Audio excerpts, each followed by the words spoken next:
Granites, MLA Road, Palluruthi. Contact 9446567002, 98460 60976, 94470 52436. Kothamangalam വടാട്ടുപാറയിൽ കന്നുകാലികളെ വന്യജീവി കൊലപ്പെടുത്തി. കോതമംഗലം താലൂക്കിലെ വടാട്ടുപാറയിൽ കന്നുകാലിയെ വന്യജീവി കൊലപ്പെടുത്തി. കടുവയോ പുലിയോ എന്ന അഭ്യൂഹത്തിലാണ് നാട്ടുകാർ. കുട്ടമ്പുഴ പഞ്ചായത്തിലെ വടാട്ടുപാറയിൽ പറമ്പിൽ മേയാൻ വിട്ടിരുന്ന കന്നുകാലിയെയാണ് വന്യമൃഗാക്രമണത്തിൽ കൊല്ലപ്പെട്ട നിലയിൽ കണ്ടെത്തിയത്. വടാട്ടുപാറ മീരാൻ സിറ്റിക്ക് സമീപം പറമ്പിൽ മേയാൻ വിട്ടിരുന്ന മാടവന ബഷീറിന്റെ 2 കന്നുകാലികളിൽ ഒന്നിനെയാണ് ചത്ത നിലയിൽ കാണപ്പെടുന്നത്. മേയാൻ വിട്ടിരുന്ന കന്നുകാലിയെ കഴിഞ്ഞ ദിവസം വൈകിട്ട് മുതലാണ് കാണാതായത്. തുടർന്ന് നടത്തിയ അന്വേഷണത്തിലാണ് കന്നുകാലിയുടെ വാലിനോട് ചേർന്നുള്ള ഭാഗം കടിച്ചു പറിച്ച നിലയിൽ കാണപ്പെടുന്നത്. ഇടമലയാർ തുണ്ടം വനമേഖലകളോട് ബന്ധപ്പെട്ട് കിടക്കുന്ന ഗ്രാമമാണ് വടാട്ടുപാറ.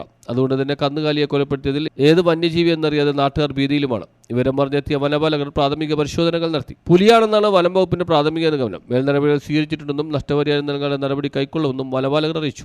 News bureau, Kothamangalam.